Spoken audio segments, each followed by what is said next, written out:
Dalam video ini, saya akan menjelaskan mengenai piutang dalam akuntansi. Sebelumnya, video ini dibuat untuk penilaian ujian akhir semester pengantar akuntansi 2. Definisi piutang. Piutang merupakan salah satu unsur dari aktiva lancar dalam neraca perusahaan yang timbul akibat adanya penjualan barang, jasa, atau pemberian kredit terhadap debitur yang pembayarannya pada umumnya diberikan dalam tempo 30-90 hari.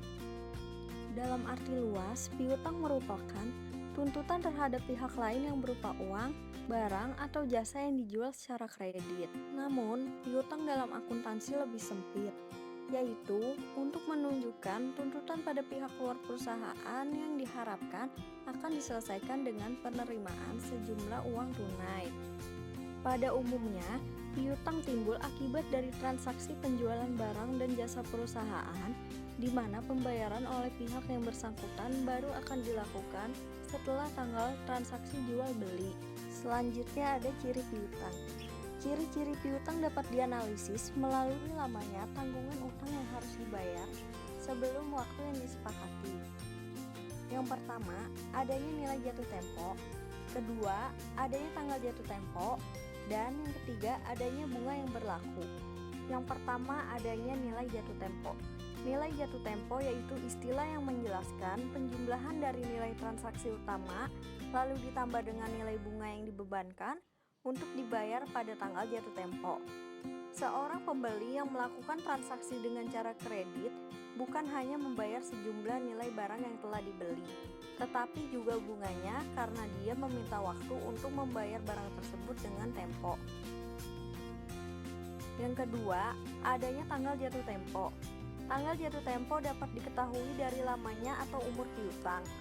Umumnya, penjual menggunakan dua jenis pengukuran umur, yaitu bulan dan hari. Jika berumur bulanan, maka tanggal jatuh temponya sama dengan tanggal pembeli melakukan transaksi kredit tersebut, hanya saja berbeda bulan.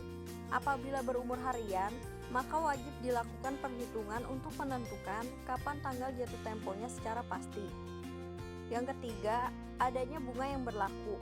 Piutang dapat terjadi dikarenakan pembeli memutuskan melakukan transaksi secara kredit, dan hal ini menimbulkan bunga. Bunga dalam hal ini dibayar sebagai bentuk konsekuensi pembeli yang meminta waktu pembayaran tertentu, dan sebagai keuntungan bagi penjual karena sudah bersabar dalam menunggu pelunasan kredit tersebut. Untuk besaran bunga dalam hal ini sesuai kebijakan dari penjual dalam menentukan tingkat bunga yang dipakai. Selanjutnya ada jenis piutang. Piutang terdiri atas beberapa jenis. Yang pertama, piutang usaha. Kedua, wesel tagih. Yang ketiga, piutang lain-lain. Pertama, piutang usaha.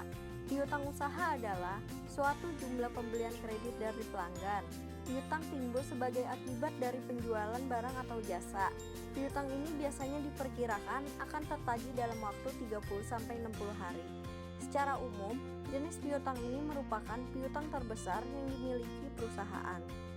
Kedua, wesel tagih. Wesel tagih adalah surat formal yang diterbitkan sebagai bentuk pengukuran utang. Wesel tagih biasanya memiliki waktu tagih antara 60-90 hari atau lebih lama serta mewajibkan pihak yang berutang untuk membayar bunga. Wesel tagih dan piutang usaha yang disebabkan karena transaksi penjualan jasa disebut dengan piutang dagang. Ketiga, piutang lain-lain. Piutang lain-lain mencakup selain piutang dagang, contohnya piutang bunga, piutang gaji, uang muka karyawan, dan restitusi pajak. Secara umum bukan berasal dari kegiatan operasional perusahaan, oleh karena itu, piutang jenis ini diklasifikasikan dan dilaporkan pada bagian yang secara terpisah di neraca. Klasifikasi piutang. Menurut ahli Smith dan Skosen, dalam piutang terdapat klasifikasi yang terdiri dari piutang dagang dan piutang bukan dagang. Dalam piutang dagang terdapat pertama, wesel tagih. Wesel tagih ini dikuatkan oleh janji formal tertulis untuk membayar. Kedua, piutang usaha. Piutang usaha merupakan piutang dagang yang tidak dijamin rekening terbuka, yang merupakan suatu perluasan kredit jangka pendek pada pelanggan. Biasanya jatuh tempo pembayarannya adalah 30-90 hari. Selanjutnya, piutang bukan dagang. Piutang bukan dagang biasanya didukung dengan persetujuan resmi atau formal dan secara tertulis. Piutang bukan dagang harus dibuat dalam perkiraan yang judulnya sesuai dan dilaporkan secara terpisah dalam laporan keuangan. Piutang bukan dagang ini termasuk semua tipe piutang lainnya dan mempunyai beberapa jenis transaksi, diantaranya: pertama, pembelian surat berharga atau kepemilikan selain barang dan jasa. Kedua, uang muka pada para pemegang saham, direktur, pejabat, karyawan, dan perusahaan afiliasi.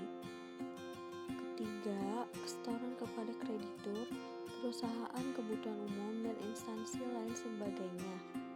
Keempat, pembayaran di awal pembelian. Kelima, setoran untuk menjamin suatu kontrak atau pembayaran biaya. Keenam, tuntutan atas kerugian atau kerusakan. Ketujuh, saham yang harus disetor. Nah, selanjutnya ada contoh dari piutang dagang. Perusahaan Skyros menjual dagangannya kepada toko Dwisa sejumlah 12 juta.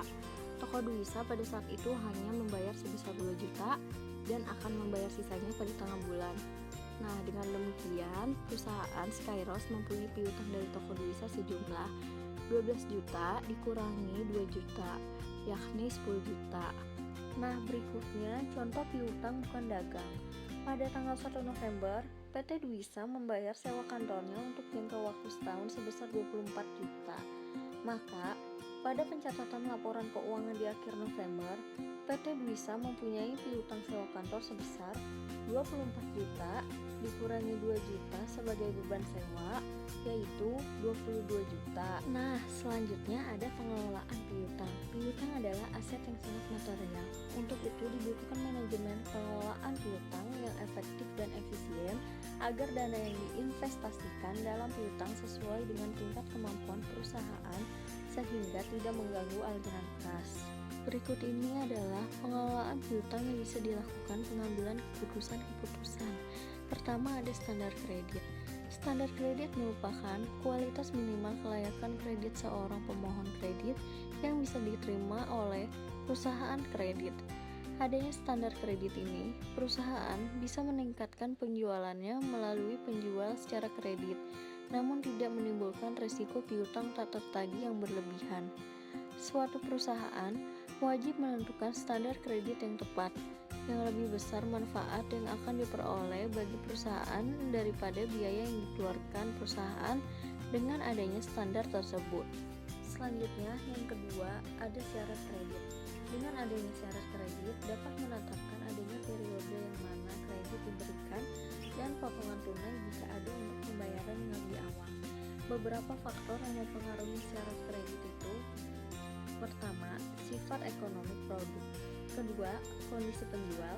Ketiga, kondisi pembeli. Keempat, periode kredit. Kelima, potongan tunai. Dan yang keenam, tingkat bunga bebas risiko. Nah, yang terakhir itu, ketiga, ada kebijakan kredit dan pengumpulan piutang. Kebijakan kredit dan pengumpulan piutang ini meliputi beberapa keputusan. Yang pertama itu ada potongan tunai. Kedua, persyaratan khusus. Ketiga, tingkat pengeluaran untuk pengumpulan piutang. Demikianlah video mengenai piutang dalam akuntansi dari saya. Terima kasih sudah meluangkan waktu untuk menonton video ini. Semoga video ini bermanfaat untuk teman-teman semua. Mohon maaf jika saya